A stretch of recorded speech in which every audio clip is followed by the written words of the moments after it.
peut quand même pas leur annoncer la couleur tout de suite. Je veux dire, sinon ils se flinguent, les gosses. Aussi. Qu'est-ce qu'il y a, ma chérie? Pourquoi tu te relèves, mon ange? Mais qu'est-ce qui te tracasse? Tu dors pas? Est-ce que tu vas mourir? Ah oui, bien sûr, on va tous crever, chérie, c'est le principe. Enfin, je vois pas pourquoi tu y échapperais, mademoiselle. Oh, l'autre. Ah ben, on va tous y passer, bien sûr, oui, papa, maman, ta petite sœur, le chien. Allez, dodo. Quoi? Est-ce qu'il y a une vie après la mort? Non, c'est l'inverse. Il y a une mort après la vie, tu as tout mélangé. Voilà, hein? Quoi? Quand est-ce qu'on meurt? Alors ça, c'est intéressant, figure-toi, parce qu'on ne sait pas. Ah bah ça, c'est la loterie nationale, c'est n'importe quoi. Ah bah ça peut arriver comme ça, à tout instant. Bien sûr, tu peux mourir d'un moment à l'autre. Oh. Non, je déconne. Mais c'est le hasard, voilà. Et non, il n'y a pas de justice, malheureusement, chérie. Non, ça n'a rien à voir avec le fait d'avoir été sage ou pas. Bah non, c'est pas le Père Noël qui décide, l'autre. Il n'existe pas, lui, d'ailleurs, je te l'ai dit, tu te souviens? Ouf. Non, le gros monsieur en rouge, c'est Coca-Cola, ça n'a rien à voir avec... voilà. C'est maman qui achète les jouets, tu te rappelles, hein? Voilà, des jouets fabriqués par des enfants miséreux, tout à fait. C'est bien, mon amour, ça commence à rentrer. Mais tu sais, si tu veux toute la vérité, tu peux dormir tranquille, car les fantômes n'existent pas. Les dragons non plus, mon amour. En revanche, les tueurs en série et les violeurs d'enfants, oui. Faites bon rêve. Ah bah tu vois, non mais je veux dire, il n'y a pas besoin de chercher, c'est évident. On est obligé. Ah mais moi je mens à ma fille, mais du matin au soir. Ma fille de 7 ans, mais moi je lui mens ma race. Ah mais tout le temps, en permanence, maman, pourquoi est-ce qu'il faut aller à l'école pour trouver un travail? Oh, quelle conne. En avant, bien sûr. Maman, est-ce que le prince charmant existe? Bien sûr. C'est ton père. Quoi? Qu'est-ce qu'il y a encore? Mais non, chérie, enfin. Mais qu'est-ce que tu allais chercher là? Mais non, tu vas pas mourir. Qu'est-ce que c'est cette histoire? Mais non, tu vas pas mourir. Bah parce que... Eh ben parce que je veux pas. Voilà, tout simplement. Eh ben j'ai fait la demande, figure-toi. À la personne qui s'en occupe. Qui? François Hollande. Allez, à table, parce que là, vous me faites chier. Quoi? Maman? Ah non, chérie, maman ne mourra jamais. Jamais! Car maman est immortelle. Comme Lara Fabian. Bon, ça, c'est évidemment mon plus gros mensonge, hein, bien sûr, parce que d'une part, je chante comme une merde, mais surtout, à 40 ans, tu sais que t'es pas immortel, ça c'est sûr, parce que, alors, je vais te dire, tu te rapproches, hein. Enfin, je veux dire, c'est psychologique, c'est un cap psychologique, 40 ans, tu sais que t'es à mi-vie, quoi, tu vois. Ah bah si, moi, je suis au milieu, je le sais, début, fin, je suis là. Voilà. Et encore, si t'as de la chance. Moi, à mon avis, avec la vie que je mène, hop là. Allez, Forrest. Ah bah, je suis plus proche de la fin que du début, c'est sûr, hein. Le plus gros de ma vie est derrière moi, hein. Et je parle pas de mon cul, hein, bien sûr. Quoique. Mais non, mais j'invente rien, tu sais ce qu'on dit. On dit à 20 ans, t'as la vie devant toi. Eh ben, à 40, c'est logique, tu l'as derrière. Voilà. Et moi, quand je me retourne, bah, qu'est-ce que tu veux que je te dise, j'ai manqué de rien. Il y avait tout ce qu'il fallait. Il y avait de l'aventure, il y avait de la passion, du frisson, du suspense, de l'amour, des chagrins, certes, mais de la vie, quoi, de la pure. Oh.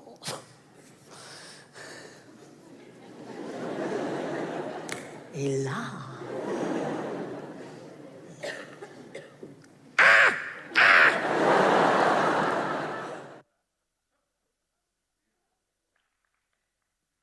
Bon, et ben voilà, souvent l'humour, avec son air de pas y toucher, ben, aborde beaucoup, beaucoup d'angles. Le mensonge, le malaise, l'injustice, n'est-ce pas, basée sur le mérite, et la justice dans le fait où on sera tous concernés, sauf peut-être Elon Musk et d'autres transhumanistes qui pourront du coup profiter d'une vieillesse éternelle. Voilà. Et puisqu'on ne meurt pas d'en parler, eh ben, parlons-en de mourir.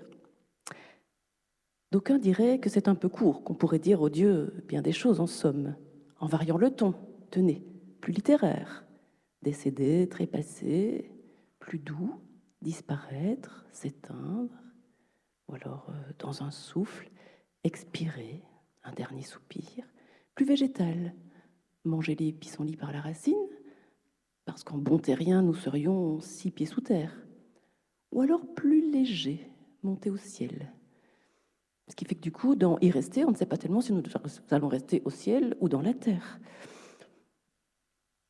Et on peut faire plus militaire, passer l'arme à gauche, plus administratif, avaler son bulletin de naissance, plus fumeux, casser sa pipe, plus agressif, claquer, clamser, crever, canner.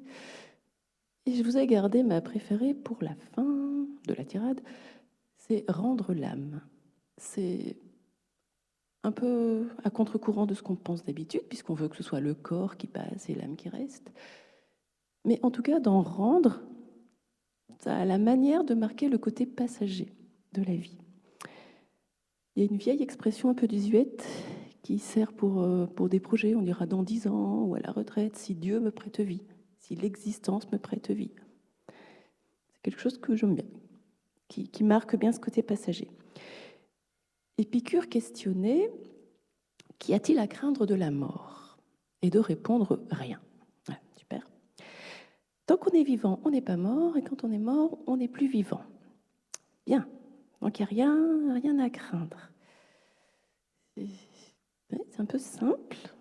Et pourtant, si, n'en déplaise à Épicure, la mort nous concerne et la mort nous préoccupe. Peut-être que Épicure est pris en flagrant délit d'évitement. Peut-être qu'Épicure, dans les groupes de parole, c'est le mec qui dit la mort, wesh, avec quoi tu viens? Je sais pas.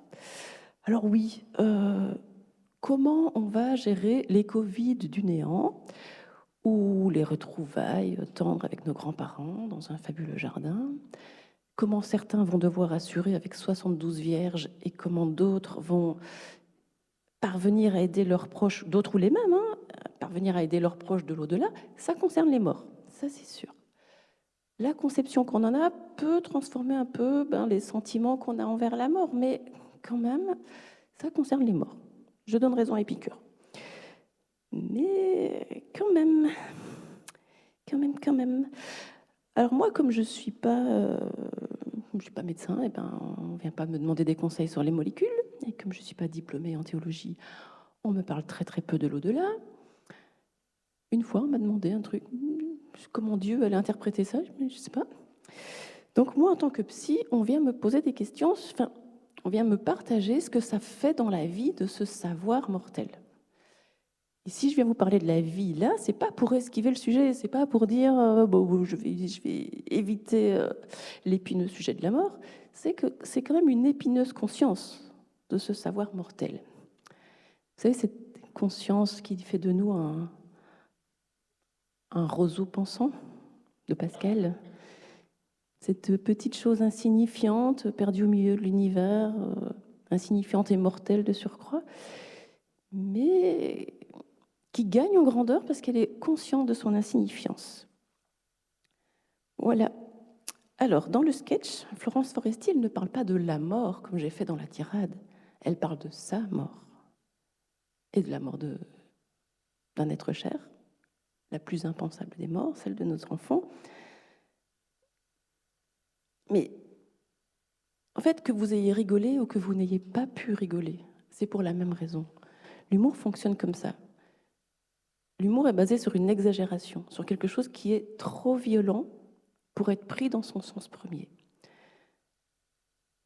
Donc, c'est trop violent. Soit vous êtes sensible à l'humour, ça veut dire que cette violence, elle vient vous bousculer, et en faisant le pas de côté, vous voyez que c'est trop violent pour être pris dans son sens premier. Soit cette violence, elle vous cloue, et elle vous empêche d'en rigoler, c'est trop violent.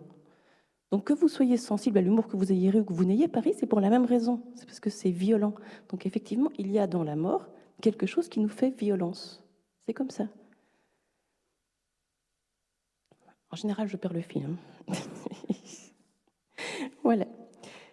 C'est inscrit instinctivement en nous, cette espèce de... Je crois, en fait, de violence que vient nous faire la mort. C'est que je pense que même quelqu'un qui veut se jeter d'une falaise dans un bolide lancé à 150 km/h, s'il y a un rocher qui se détache de la montagne, il va quand même l'éviter. C'est instinctif. On entend... comme je suis psy, j'imagine que je devrais appeler ça une pulsion de vie. On entend plein de gens dire que ben ça oui, mais c'est maintenant, avant on en parlait, avant c'est ceci, cela. Et ben si on revient à Pascal, il dit quand même qu'effectivement on sait qu'on est mortel, que c'est là notre grandeur, mais qu'on passe toute notre vie à essayer de s'en divertir, de l'oublier. Montaigne, il dit un truc comme genre ils vont, ils viennent, ils dansent, ils trottent, de mort, nulle nouvelle. Donc ça veut dire quand même que ça fait quand même très longtemps qu'on essaye d'éviter d'en parler, autant que faire se peut. Voilà. Alors bon, j'ai essayé de vous faire quelque chose d'un peu structuré et je n'y suis pas parvenue. Les tirets se sont refusés à moi, les petits A, les petits B se sont refusés à moi, et moi je me suis refusée à vous parler de Kubler-Ross.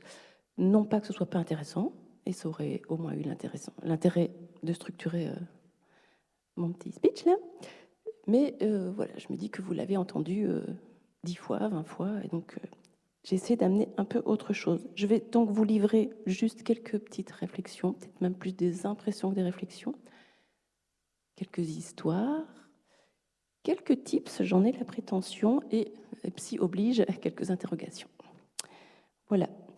Effectivement, moi, la première et la plus fréquente des peurs dont on me parle, c'est la peur du mourir, la peur de la souffrance, de la perte d'autonomie et de ce qu'on imagine d'humiliant dans la perte d'autonomie. J'ai pas de réponse non plus manifeste autour de cette question-là, sauf à effectivement dire 2 mots sur la loi Leonetti.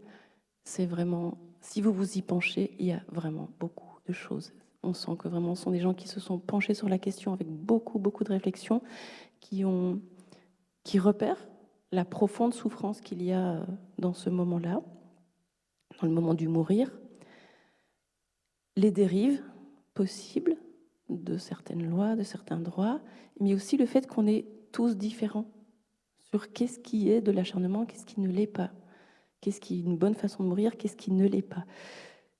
Et dans cette difficulté de notre grande différence, ils auraient pu faire une loi très alambiquée qui essaye de parler de tout et de tout encadrer. Et en fait, il y a un cadre, mais c'est basé sur des directives anticipées. Quand on parle de la loi Leonetti, ça parle de directives anticipées et d'une personne de confiance. Ça dit, prenez les choses en main. Il y a un cadre, mais si vous voulez que soient respectées vos volontés, inscrivez-les, parlez-en, parlez-en. Il vous faut trouver un médecin avec qui en parler, un ou deux. Et si possible, pas le dermatologue qui habite à 200 km que vous voyez une fois par an. Un ou deux avec qui pourront vous accompagner jusqu'au bout. Vous n'avez pas besoin d'en parler 15 fois, vous n'avez pas besoin d'en parler avec 15 médecins, vous n'avez pas besoin de vous séparer du médecin qui ne peut pas parler de ça, mais qui par ailleurs vous soigne bien. Mais il faut trouver une ou deux personnes avec qui vous en parlez. Et comme disait Jean-Loup sur l'histoire de Jocelyne, le fait d'écrire son testament ne fait pas mourir. Ça vous libère la tête. Au contraire. Faire ce qui vous préoccupe ne lui fait pas prendre moins de place. C'est important pour vous, c'est important pour les autres, pour que les autres n'aient pas à prendre des décisions à votre place. Il y a une petite grille que vous pouvez trouver sur Internet pour parler concrètement avec votre médecin. Qu'est-ce que c'est l'acharnement pour vous? Est-ce que c'est une dialyse? Après que vous soyez vraiment très très mal et qu'on sache qu'il y a peu d'espoir. Est-ce que c'est l'alimentation parentérale? Est-ce que c'est, je parle bien en fin de vie, hein. Est-ce que c'est l'assistance respiratoire? Voilà, le fait d'en parler de façon très concrète, ça fait qu'on ne peut pas détourner le regard. Ça veut dire qu'on est obligé d'en parler vraiment. Moi, j'ai découvert la subtilité de ce dispositif, en fait, plutôt en 2017, quand est sorti un complément de la loi sur le droit à la sédation. Et c'est un groupe de parole qui avait demandé à travailler sur ce sujet. Il n'empêche, je pense qu'aucun des membres n'a rédigé de directive anticipée.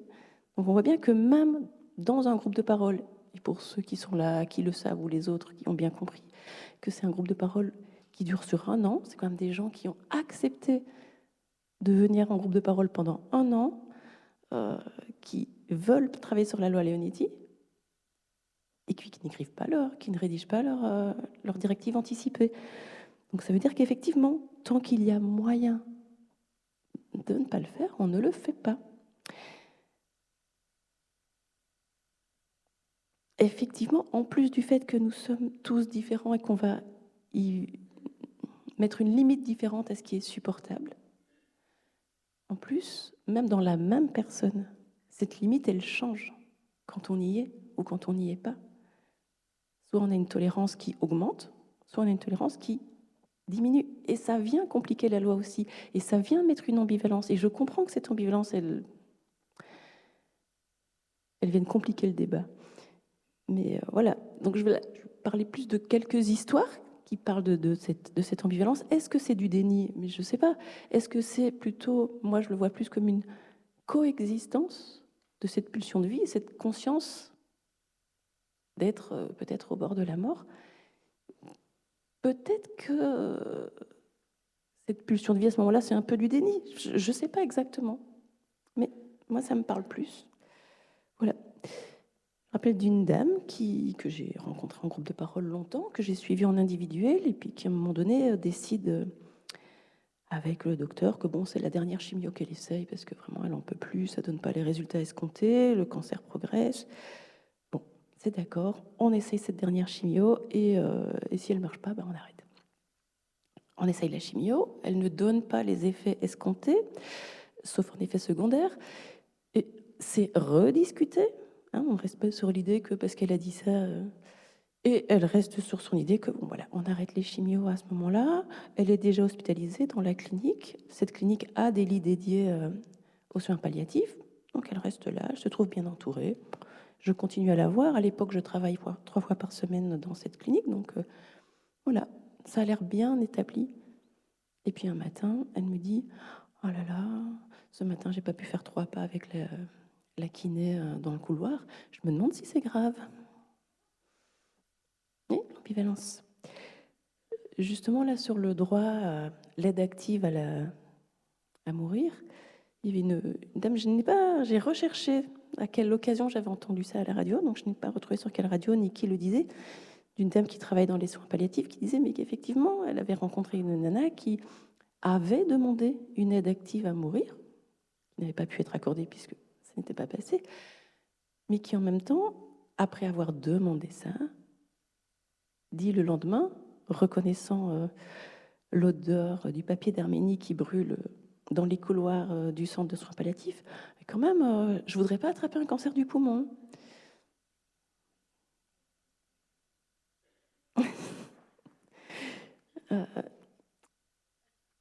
Nathalie dit qu'elle mourra de ce cancer qui revient tout le temps. Elle a à peine plus de 30 ans. Elle a déjà perdu ses cheveux il y a quelques années. Et là, elle dit, et ce sont vraiment ces termes, « Je ne veux pas être chauve dans mon cercueil ». Elle paraît, pas dans le déni, elle paraît savoir exactement de quoi il en est. Bon, elle fait des chimios, mais du coup, comme elle ne veut pas perdre ses cheveux, elle négocie chaque chimio en fonction des effets secondaires. Et puis un jour, elle me dit oui, peut-être que j'accepterai d'autres. Oui, je vous fais le tout quand même. Le cancer progresse, il y a des métastases hépatiques, entre autres, qui lui font mal, qui amènent des complications vraiment, on va dire, fonctionnelles. Et elle me dit bon, j'accepterai peut-être d'autres chimios quand je serai au pied du mur. De quel mur on parle? Je ne sais pas. Et ce qui est étonnant dans notre façon de changer, c'est qu'effectivement, des fois, comme je vous dis, on peut être plus tolérant à des choses et des fois moins. Et en même temps, on peut trouver, c'est pas tout le temps comme ça, mais des fois, on se retrouve avec des gens où je pourrais peut-être pareil, où on est capable de renoncer à la vie quand il y a de l'espoir de vie, et tout d'un coup, on est prêt à se battre pour la vie quand il y a moins d'espoir. On est quand même des êtres étranges, quoi. Donc voilà, moi je n'ai pas d'autre réponse que ça, sauf que sur des directives anticipées, et parlez-en, réfléchissez-y sur la peur du mourir. Après, j'entends bien que la question du mourir, elle existe, et la peur du mourir, elle existe bien avant qu'on en soit au processus du mourir. En tout cas, on peut ne pas avoir envie, parce que la mort, c'est quand même si on ne sait pas trop ce qu'il y a derrière, c'est quand même la fin de quelque chose, c'est même simplement la fin de beaucoup de choses. Voilà. il y a quand même plein de choses qu'on ne peut plus faire, en tout cas qu'on ne peut plus faire pareil. Et surtout, tout ce qu'on voulait faire pour soi, nos projets pour nous et nos projets pour les autres, ça peut nous faire peur aussi, si on n'a pas pu accompagner des gens qu'on voulait accompagner longtemps. C'est quand même une limite ultime. Il n'y en a pas tant que ça, des limites ultimes dans notre vie. Nous voilà donc condamnés à honorer notre vie dans un temps imparti. À honorer notre vie dans la limite des stocks disponibles. Et ça fout la pression. C'est pourquoi on n'aime pas l'histoire de la mort? Parce que c'est la fin, parce que c'est un grand vide, et parce que c'est la fin de quelque chose. Peut-être qu'il y a plein d'autres choses derrière, mais c'est quand même la fin de quelque chose, en tout cas de ce qu'on connaît. Et ça fout la pression, parce qu'il y a une limite de temps. Et c'est un peu plus compliqué encore que ça, que le fait qu'il y ait une limite de temps. Être atteint d'un cancer, vous l'avez bien compris, ne vous rend pas plus mortel qu'un autre. Certainement que dans la journée, beaucoup de gens non malades, beaucoup plus de gens non malades vont mourir que de gens malades. De faim, de froid, de guerre, de noyades au bord de Lampedusa, d'accidents sur la route, sur la voie publique. Mais être atteint d'un cancer ou d'autres maladies graves vous rend conscient d'être mortel à tout moment. Pas à un âge canonique quand vous aurez fini vos projets. À tout moment. Peut-être pas d'une minute à l'autre, comme quand on est dans une guerre ou une prise d'otage, mais quand même éventuellement au milieu de vos projets. Et ça aussi, ça fout la pression.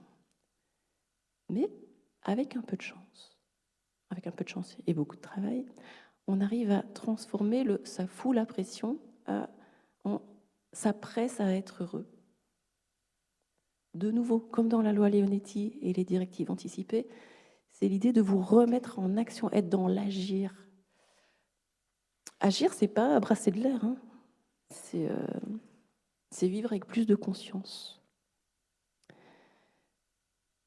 Beaucoup de gens, en étant atteints d'un cancer, me disent « Oui, mais j'ai perdu l'insouciance. » Mais vous avez fait quoi de votre insouciance, à part procrastiner? Franchement, c'est bien, des fois, de savoir qu'on est mortel, ça sort de la glandouille, quoi. Jacqueline a 75 ans quand elle participe au groupe de parole, et dans ce groupe de parole, il y a beaucoup de jeunes femmes, entre 30 et 40 ans. Et je ne me permets de dire ces mots que parce que ce sont les mots de Jacqueline, qui a vécu un cancer, qui a vécu une récidive, et avec qui on va manger dans un mois. Elle dit je suis triste pour toutes ces jeunes femmes qui ont un cancer, et en même temps elle dit je suis un peu jalouse. Je trouve qu'elles ont de la chance parce que moi j'ai eu un cancer à 73 ans et moi je trouve que d'avoir un cancer ça a été un éveil pour moi, mais un éveil à 72, 75 ans, j'aurais préféré l'avoir à 30 ans.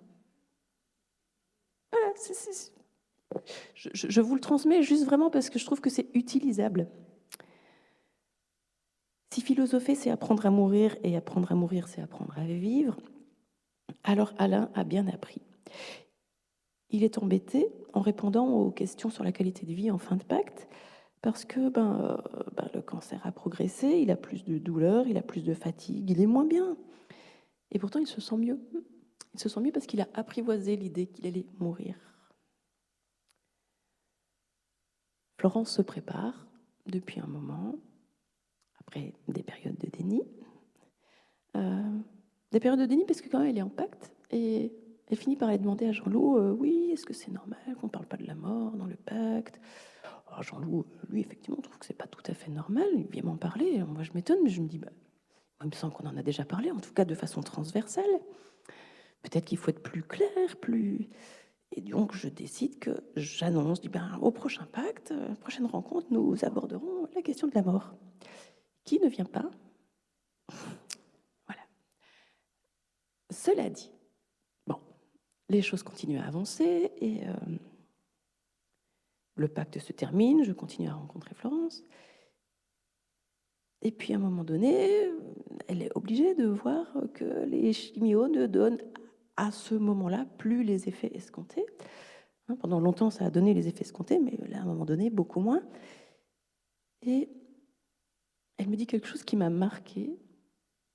Elle me dit, en fait, ce qui m'embête, c'est de devoir faire le deuil plusieurs fois. Qu'est-ce que tu veux dire? Elle dit, au départ, c'était pas facile de faire le deuil de cette vie pleine de promesses, pleine de projets. Et en faisant le deuil de ça, en fait, j'ai trouvé la vie plus cool. Et j'ai bien aimé cette vie. Là où je croyais que c'était pas chouette de faire le deuil, et bien tout compte fait, cette vie-là, je l'ai bien aimée. Et du coup, je dois faire le deuil d'une vie que je préfère. J'avais passé de mes projets à long terme, j'avais passé à moyen terme, je trouvais ça cool. Puis j'ai encore dû renoncer aux projets à moyen terme. Et bien même les projets à court terme, je trouve ça trop cool, c'est trop mieux, c'est trop mieux. Et du coup, chaque fois, elle doit renoncer. Et donc, en même temps, c'est triste parce qu'effectivement, c'est du travail, hein, c'est tortueux, c'est pénible. Mais c'est quand même intéressant. J'ai pas envie de vous dire, il n'y a pas de passé, il n'y a pas d'avenir, il n'y a que le présent. Cette personne-là, elle a pu le faire parce que la vie lui proposait ça. Et elle ne fait pas rien non plus, parce que vraiment, les derniers mois de sa vie, son fils découvre ou avoue son homosexualité, et elle travaille à l'aider là-dedans. Et elle travaille à aider le papa, qui devra faire face à ça, et qui était peut-être moins prêt que la maman à faire face. Donc, elle vit en conscience, elle fait des choses. Ce travail d'acceptation d'être mortel, il peut se faire soit au long cours, comme Florence, il peut se faire vite. Des fois, en centre de soins palliatifs, quand on est bien accompagné, ça se fait vite. De nouveau, il n'y a pas besoin de le faire pendant des années. Ça dépend qui on est. Nécessité fait loi. Je termine, encore quelques mots, une longue histoire, et après, je vous libère. Je laisse la place à Eric. Parce que Épicure, en disant que la mort ne nous concerne pas, il oublie quand même un grand, grand pan de notre vie. C'est que non seulement nous sommes mortels, parmi d'autres mortels. C'est qu'en plus de savoir que nous allons mourir, qu'il y a une finitude terrestre, en tout cas, nous devons faire face à la mort des autres, à leur absence dans notre vie. Alors dire que ça ne nous préoccupe pas, c'est un peu facile quand même.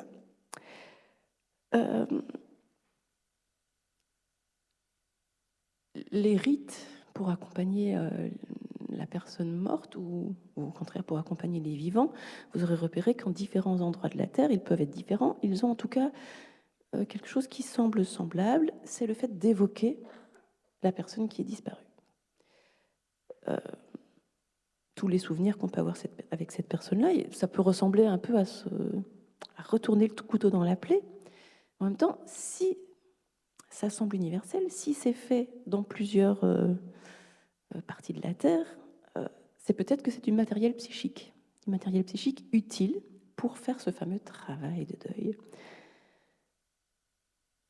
Et j'ai travaillé dans un pôle mère-enfant, donc j'étais amenée à m'intéresser à ce deuil particulier de perdre un bébé ou de perdre un enfant jeune, où il y a peu de matériel psychique. Il n'y a pas beaucoup de passé. Du coup, il n'y a pas beaucoup à partager avec les autres. Déjà, le passé, c'est flou.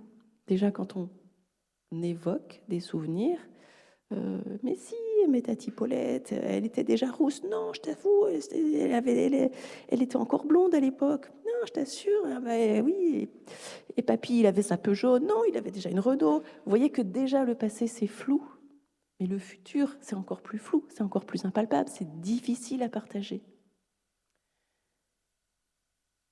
Donc, dans le deuil d'un enfant, il y a le fait qu'il n'y a pas beaucoup de matériel psychique.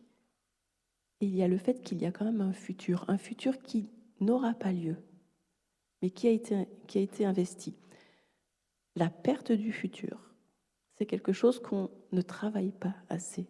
Et autant je l'ai découvert dans la littérature canadienne en parlant du deuil d'un enfant, autant, et ça m'a pris quelques années à me rendre compte qu'en fait, c'est pratiquement toujours le cas de devoir faire un deuil du futur, et on ne le travaille pas assez. Donc, vraiment, si vous faites face à un deuil, vous savez, vous avez vu des psys, tout ça, vous dites, mais il y a un truc qui ne marche pas, qui avance pas. Ben, c'est peut-être que vous n'avez pas beaucoup parlé du deuil du futur, parce que bien sûr, ce qui nous fait du mal, c'est tout ce qu'on ne fera pas avec les gens qu'on a perdus. C'est pas ce qu'on a fait. Enfin, on peut avoir des regrets sur des choses qu'on a fait, mais c'est plus le manque qui nous fait souffrir. Et si certains d'entre vous sont en train de se demander comment ils peuvent aider leurs proches, eh bien, avoir du matos pour faire le deuil de quelqu'un d'autre ou de vous, si vous pensez à votre disparition, eh bien voilà. C'est le petit tips que j'avais le prétention de vous transmettre. Voilà, le deuil du futur, c'est quand même important. Didier ne parle jamais de la mort avec sa femme et ses enfants, dont le dernier est au collège. Il nous dit que c'est impossible. Et moi, quand je rencontre sa veuve, je ne lui en parle pas, mais d'emblée, elle me dit oui, mais ça, c'était intolérable, c'était pas possible, interdit à la maison que Didier me parle de sa propre mort à venir. Donc, j'ai pas pu l'accompagner là-dessus, mais voilà, c'est pas très grave. Didier, il a vu un psy plusieurs fois. Après, il est venu en groupe de parole parce qu'il sent qu'il a besoin d'en parler avec d'autres personnes concernées. Quand Didier tombe dans le coma et décède, c'est un cataclysme pour le groupe parce que il faisait son petit marché bio, il cuisinait sain, il faisait le sport 2 fois par semaine, il méditait tous les jours, il avait vu un psy, il venait au groupe de parole avec régularité alors qu'il est à 1h30 en bus. Bon, voilà. En même temps, Didier fait les démarches pour une reconversion professionnelle et en même temps, il rédige un petit carnet plein de conseils pour son épouse. Il y a des recettes, il y a comment on taille la haie, il y a plein de choses. En rédigeant ce carnet, Didier fait un super cadeau à sa famille et du coup, j'essaie de vous le donner aussi. Il dit à sa famille, on n'est pas obligé d'être paniqué par la mort. Il fait quelque chose, il donne du futur, du matos futur. Vous voyez, il envisage sa reconversion professionnelle et il écrit le carnet. C'est pas un mais. C'est nouveau, c'est peut-être cette coexistence. Je pense qu'à ce moment-là, il suit les préceptes de Gandhi qui dit vis comme si tu allais mourir demain et apprends comme si tu allais vivre 100 ans. Moi, cette phrase, la première fois que je l'ai entendue, elle avait été déformée, mais joliment déformée, parce que j'avais entendu « donne comme si tu allais mourir demain et apprends comme si tu allais vivre 100 ans ». Et le faire en même temps. Pour sortir du côté un peu écartèlement de « mais ou soit j'ai une longue vie, soit j'ai une vie courte », et qui donne l'impression comme ça que ce sont deux destins tellement différents que on ne sait pas sur quel pied danser. Et en fait, il y a moyen de travailler l'intersection, de faire les deux en même temps. Et c'est pas de passé, pas d'avenir, c'est les deux en même temps. Être présent, c'est les deux en même temps.